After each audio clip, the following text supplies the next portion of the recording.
લઈ જઈશ ઘરે. પૈસા તમે લઈ લો. નથી છૂટા ના વાંધો નહીં, બીજા છે મારા પાસે, તમે વસ્તુ તો લઈ લો.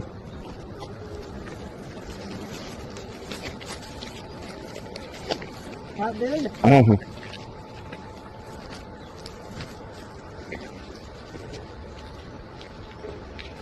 તમારા ગાડીમાં રાખી દઈ.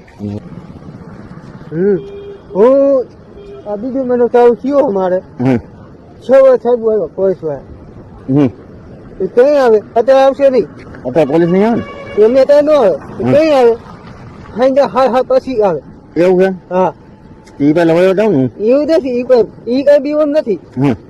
હું આ દેખાવો ને સીધું મને પૂછે કેનું છે નામ, તો આ ભાઈ નું નામ છે આનું છે.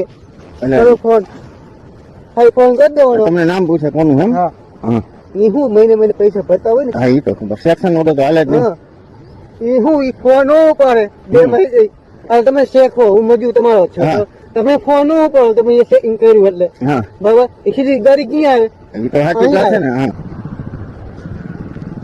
આમ ઉડીએ ને 12 થી આવે સમજ્યા. 50 તો હોય તો રીત ને આપણે નહીં. હા અમે 4 જણા હઈ ભાગમાં. હા હું મજૂર કામ કરું છું. આ તો પશુમાં છે બધા. હા એમ કે ભાઈ મારે જોઈએ, આ મારે જોઈ છે અહીંયા દેવો પડે ને. ના ના એ તો સાચી વાત છે. અને તમને કીધું પોતે બનાવે છે? હું બનાવું. અહીંથી 9 વાગે જાઉં, વાળ પાણી કરી સીધો ખાકડે વાડીમાં.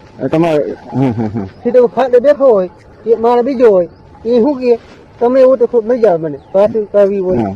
અને આમે આમનું ગમે ત્યારે કઈ ચિંતા જ નહીં, આપડે શેઠ નું કહી દેવાનું ભાઈ આનો માને વાત થાય પૂરી. ત્યાં નો આવે, એ આવે જ નહીં. એ વાળા તમે શું કીધું લખીભાગ ગુજરાત શું કીધું? હા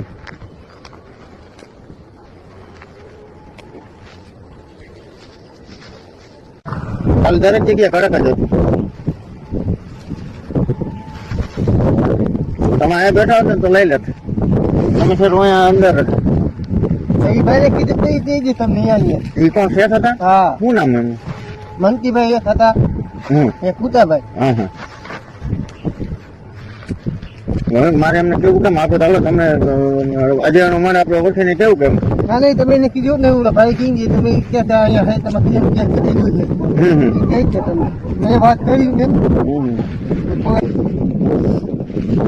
એટલે 30 તમારે ગયો 3 લીટર 30,000 મારે 30,000 નો માલ વેચ નાખો. હા લઈ જાવ હોય તો પૂરું. કોઈ આવી કડક પોઝિશનમાં નકર